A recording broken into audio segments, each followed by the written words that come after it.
হাসনাত ভাই, উচিত কথা বলার কারণে আপনার হয়তোবা কোনো এক সময় মৃত্যু আসতে পারে, তবে ইনশাল্লাহ সেটা হবে আপনার শহীদি মৃত্যু। আমার পক্ষ থেকে আপনার জন্য দোয়া ও ভালোবাসা রইল। মানে মাইরা ফেলবেন, ফাইন, মাইরা ফেললে একটা বৃহৎ, একটা মহৎ কোনো কিছুর জন্য মৃত্যু, একটা স্বাভাবিক একটা বিছানায় পড়ে মৃত্যু, দুটো তো সেম না। একটা মহৎ কিছুর জন্য মৃত্যু, আমি নিজেই তো আত্মতুষ্টিতে থাকবো যে না এটা মহৎ কিছুর জন্য মারা গিয়েছে বা মেরে ফেলা হয়েছে, সো হোয়াট। মানে আমি কি সরকারের পা চাটবো নাকি?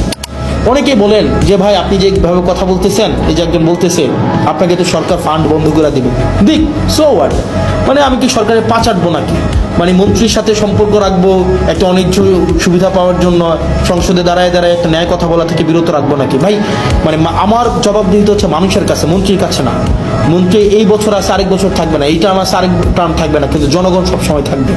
সুতরাং যদি আপনি আমাকে বলেন যে সত্য বলা থেকে বিরত রাখার জন্য, শুধুমাত্র বরাদ্দ পাওয়ার জন্য, ফান্ড পাওয়ার জন্য, সত্য বলার থেকে বিরত রাখার জন্য আমি যদি এখনই কম্প্রোমাইজ করি, পরবর্তীতে আরও বড় কিছু পাওয়ার জন্য আমি বিভিন্নভাবে আমার জীবনটা কম্প্রোমাইজের মধ্য দিয়েই যাবে।